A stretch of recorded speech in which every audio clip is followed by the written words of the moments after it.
राज्यातील शेतकऱ्यांना येत्या 6 मार्चला आनंदाची बातमी मिळण्याची शक्यता आहे, कारण शेतकरी कर्जमाफीच्या हालचालींना आता वेग आलाय। 6 मार्चला कर्जमाफीचा निर्णय घोषित करून शेतकऱ्यांना गोड बातमी मिळते का हे पाहावं लागेल। सोडलं शेतकऱ्यांना आम्ही कधी वाऱ्यावर सोडणार नाही। या राज्याच्या तिजोरीवर पहिला अधिकार कोणाचा असेल तो आमच्या बळीराजाचा आहे, शेतकऱ्याचा आहे। कोणीतरी म्हणाला मगाशी ते कर्जमाफीचा विषय काढला। मी आपल्याला सांगतो, एकही शब्द आम्ही खोटा ठरणार नाही। आम्ही प्रिंटिंग मिस्टेक वाले नाही, निवडणूक चुनावी जुमला वाले नाही। आणि त्यामुळे शेतकऱ्यांची कर्जमाफी पण होणार।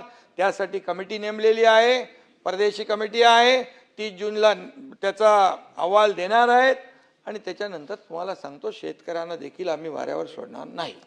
मला सांगा, शेतकऱ्यांच्या अतिवृष्टी अवकाळीमध्ये नुकसान होत होतं, सततच्या पावसामुळे होणारं नुकसान भरून दिलं जात नव्हतं, एनडीआरएफच्या निकषाच्या बाहेर जात नव्हते। मी मुख्यमंत्री असताना एनडीआरएफचे निकष बाजूला ठेवले, एनडीआरएफच्या दुप्पट आम्ही देऊ लागलो। 2 हेक्टरचं भाई 3 हेक्टर केलं। सततच्या पावसामुळे होणारं नुकसान जे आहे ते भरून देऊ लागलो। अगदी गोगलगाईंनी केलेलं नुकसान देखील आम्ही भरून दिलंय। आम्ही म्हणालो होतो शेतकऱ्यांची दिवाळी काळी होऊ देणार नाही। दिवाळीच्या अगोदर त्यांच्या खात्यामध्ये पैसे गेले। 32,000 कोटीचं पॅकेज त्यावेळेस आम्ही घोषित केलं आणि त्याच्या पैशाचं वाटप केलं आणि ते सुरू आहे। ही वस्तुस्थिती आहे।